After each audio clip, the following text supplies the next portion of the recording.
ನಮಸ್ಕಾರ. ನಾವಿವತ್ತು Bhargavi LLB set ಅಲ್ಲಿ ಇದೀವಿ. ಶೂಟಿಂಗ್ ತುಂಬಾ ಭರ್ಜರಿಯಾಗಿ ನಡೀತಾ ಇದೆ. ಗಣೇಶ ಕೂಡ ಕೂರಿಸ್ತಾ ಇದ್ದಾರೆ. ಈ ಬಗ್ಗೆ ಎಲ್ಲ ಮಾತನಾಡಕ್ಕೆ ಸ್ವತಃ ಲಾಯರ್ ಭಾರ್ಗವಿ LLB ಅವರೇ ಇದಾರೆ. ಬನ್ನಿ ಅವ್ರನ್ನೇ ಮಾತನಾಡಿಸ್ತಾನ. ಹಾಯ್ ಭಾರ್ಗವಿ, ಹೇಗಿದ್ದೀರಾ? ಹಲೋ, ನಾನು ತುಂಬಾನೇ ಚೆನ್ನಾಗಿದ್ದೀನಿ. ನೀವೆಲ್ಲ ಹೇಗಿದ್ದೀರಾ? ಅಂಡ್ ಎಲ್ರಿಗೂ ಗೌರಿ ಗಣೇಶ ಹಬ್ಬದ ಹಾರ್ದಿಕ ಶುಭಾಶಯಗಳು. Yes, thank you so much. ನಿಮಗೂ ಕೂಡ ಗೌರಿ ಗಣೇಶ ಹಬ್ಬದ ಹಾರ್ದಿಕ ಶುಭಾಶಯಗಳು. ವಿಘ್ನಗಳೆಲ್ಲ ಕಳೆದು ನೀವು ಆದಷ್ಟು ಬೇಗ ಕೇಸ್ ಗೆಲ್ಲಿ ಅಂತ ನಾವು ಆಶಿಸ್ತಾ ಇದೀವಿ. ಹೌದು, ನಾನು ಕೂಡ ಅದನ್ನೇ ಆಶಿಸ್ತೇನೆ.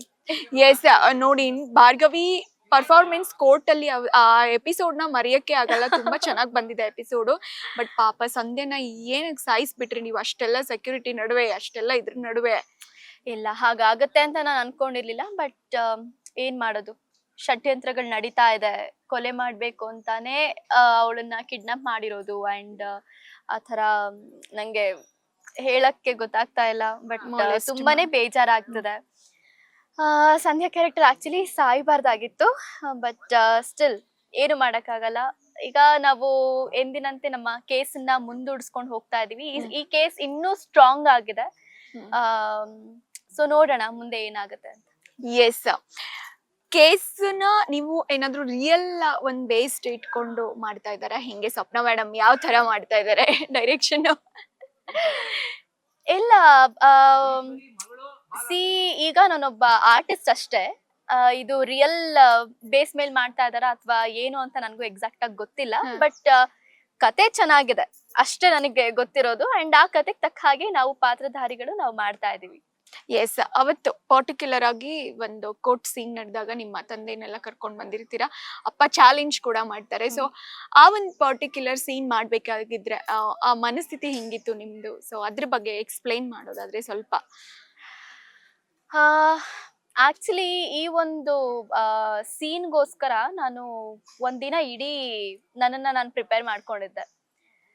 ಬಿಕಾಸ್ ಅದು ತುಂಬಾ ಇಂಟೆನ್ಸ್ ಸೀನು. ತುಂಬಾ ಅಂದ್ರೆ ಈಗ ಈ ಮೊಲೆಸ್ಟೇಷನ್, ರೇಪ್ ಕೇಸಸ್ ಗಳನ್ನ ಕುರಿತು, ಅದು ಒಂದು ಹೆಣ್ಣಿನ ಬಗ್ಗೆ ಕುರಿತಾಗಿ ಮಾತಾಡುವಂತ ಒಂದು ಸನ್ನಿವೇಶ ಇದ್ದಾಗ ನಮ್ಮನ್ನ ನಾವು ತುಂಬಾ prepare ಮಾಡ್ಕೊಳ್ಬೇಕಾಗತ್ತೆ.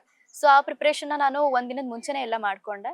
And the very next day ಯಾವಾಗ ಸಂಧ್ಯಾ ಸಾವಾಗುತ್ತೆ ಅಂಡ್ ಅವ್ರನ್ನ ನಾನು ಕಳಿಸ್ಬಿಟ್ಟು ಫುಲ್ಲು ಅದು ಬ್ಲಡ್ ಮೇಕಪ್, ನೀವು ನೋಡಿರ್ಬೋದು, ಮೇಕಪ್ ಮೇಲೆ ಫುಲ್ ಬ್ಲಡ್ ಹಾಕೊಂಡು ಅದು ಆ ಎಂಟ್ರಿನೇ ತುಂಬಾ ಚೆನ್ನಾಗಿತ್ತು. ಅಂದ್ರೆ ಆ ಲುಕ್, ಆ ಎಂಟ್ರಿ ಎಲ್ಲ ತುಂಬಾ ಚೆನ್ನಾಗಿತ್ತು. ಅಂಡ್ ಅಲ್ಲಿಂದ ಬಂದು I just took it off. Like ತುಂಬಾ ಚೆನ್ನಾಗಿ ಆಯ್ತು. ಅಂಡ್ ಅದೆಲ್ಲ ಒಂಥರ ನಾನು ಡೈಲಾಗ್ ಹೇಳ್ದೆ ಅನ್ನೋದಕ್ಕಿಂತ ಅದನ್ನೆಲ್ಲ ನಾನು ನನ್ನ ಮನ್ಸಾರೆ ಅದನ್ನ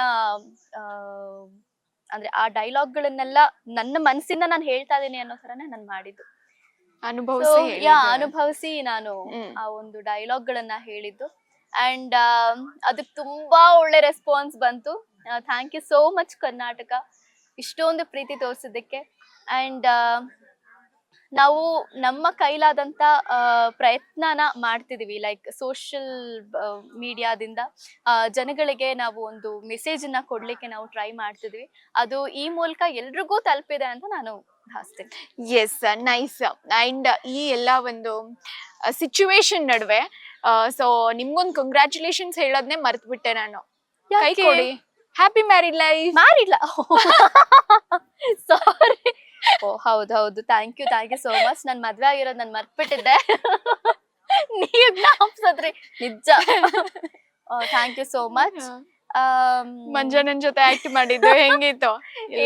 ತುಂಬಾ ಚೆನ್ನಾಗಿತ್ತು. ಮಂಜಣ್ಣ ಅವರಂತೂ ತುಂಬಾ ಸ್ವೀಟು. ತುಂಬಾ ಅವರು ಸೀರಿಯಸ್ ಆಗಿ ಇದ್ಕೊಂಡೆ ಕಾಮಿಡಿ ಮಾಡ್ತಾ ಇದ್ರು. ಅದೆಲ್ಲ ನಾನು ಇಡೀ ದಿನ ನಕ್ಕಿದೀನಿ. ಅವತ್ತು ಇಡೀ ದಿನ ನಕ್ಕಿದೀನಿ. ತುಂಬಾ ಖುಷಿ ಆಯ್ತಪ್ಪ ಅವ್ರ ಜೊತೆ ಮಾಡಿದಂತು. ಬಿಗ್ ಬಾಸ್ ನೋಡಿದ್ರ ಅವ್ರದ್ದು? ಯಾ ನೋಡಿದ್ದೆ. ಖಂಡಿತ.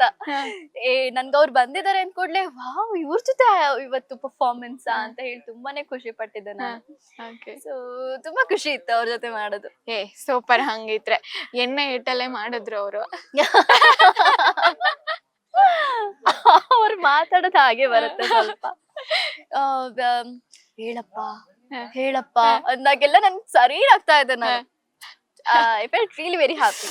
ಓಕೆ, ದೆನ್ ಎಲ್ಲಿ ನಿಮ್ಮ ಪತಿದೇವ ಕಾಣಿಸ್ತಾ ಇಲ್ಲ, ಎಲ್ ಬಿಟ್ಟು ಬಂದ್ರಿ ಅಂತ? ಇಲ್ಲ, ಅವರು ಸೀನ್ ಅಲ್ಲಿ ಇರ್ಬೇಕು ಮೋಸ್ಟ್ಲಿ. ಹ್ಮ್. ಅವರು ಬಂದಿಲ್ಲ. ಈಗ ಸದ್ಯಕ್ಕೆ ನೀವು ಭಾರ್ಗವಿನಷ್ಟೇ ನೋಡಿ, ಆಮೇಲೆ ಅರ್ಜುನ್ ಅವ್ರನ್ನ ಕರ್ಕೊಂಡ್ ಬರ್ತಾರೆ, ಅವ್ರ ಜೊತೆ ಮಾತಾಡೋರಂತೆ. ನಾವು ಎಲ್ಲಿ ಕಳ್ಸ್ಬಿಟ್ರಪ್ಪ, JP ಪಾಟೀಲ್ ಬಿಡ್ಲಿಲ್ವೇನೋ ಅರ್ಜುನ್ ಅವ್ರನ್ನ ಅಂತ ಅನ್ಕೊಂಡ್ವಿ. ಇಲ್ಲ ಇಲ್ಲ ಇಲ್ಲ, ಬಂದಿದ್ದಾರೆ, ಸೀನ್ ಅಲ್ಲಿ ಇದಾರೆ. ಹನಿಮೂನ್ಗೆ ಯಾವಾಗ ಹೋಗ್ತೀರಾ? ಎಲ್ಲಾರು ಇದೇ ಕ್ವಶನ್ಸ್ ಕೇಳಿ ನನ್ನ ಸಾಯಿಸ್ತಾ ಇದ್ರ ನಿನ್ನೆಯಿಂದ. ನಿನ್ನೆ ಇಬ್ರು ನಾನು ಇಂಟರ್ವ್ಯೂ ಕೊಟ್ಟೆ, ಇಬ್ರಿಗೆ ಇಂಟರ್ವ್ಯೂ ಕೊಟ್ಟೆ, ಅವರು ಹೀಗೆ ಕೇಳ್ತಿದ್ದಾರೆ. ನನಗಿಲ್ದೇ ಇರೋ ಹನಿಮೂನ್ ಚಿಂತೆ ನಿಮ್ಗಳಿಗೆ ಯಾಕೆ? ಇಲ್ಲ, ನಮ್ಗೆ ಯಾಕೆ? ಅಂದ್ರೆ ವೀಕ್ಷಕರು ಕೇಳ್ತಾ ಇದಾರೆ, ಅರ್ಜುನ್ ಮತ್ತೆ ಭಾರ್ಗವಿನ ಬರೀ ಸೀರಿಯಸ್ ನೋಡಿ ಬೋರ್ ಆಗ್ಬಿಟ್ಟಿದೆ ನಮ್ಗೆ. ಸ್ವಲ್ಪ ಜಾಲಿ ಮೂಡ್ಗೆ ಕರ್ಕೊಂಡು ಹೋದ್ರೆ ಚೆನ್ನಾಗಿರತ್ತೆ, ಆ ರೊಮ್ಯಾನ್ಸ್, ಆ ಕ್ಯೂಟ್ ಮೂಮೆಂಟ್ಸ್ ಬರ್ಲಿ ಅಂತ. ಕ್ಯೂಟ್ ಮೊಮೆಂಟ್ಸ್, ಜಗಳ ಇದೆಲ್ಲ ಮಾಡೋಣ. ಹ್ಮ್. ಬಟ್ ಹನಿಮೂನ್ ಇವಾಗ ಯಾವ್ದೇ ಇದಿಲ್ಲ. ಯಾಕೆಂದ್ರೆ ಇವಾಗಿನ್ನು ಕೇಸ್ ಮುಂದುವರಿಸ್ತಾ ಇದೀವಿ. And Sandhya ಸಾವಾಗಿದೆ. ಅಂಡ್ ಇವಾಗ ಗೊತ್ತಿಲ್ಲದೆ ಮದ್ವೆ ಬೇರೆ ಆಗ್ಬಿಟ್ಟಿದೀನಿ. ಮನೇಲಿ ಗೊತ್ತಿಲ್ಲ, ಏನೂ ಇಲ್ಲ.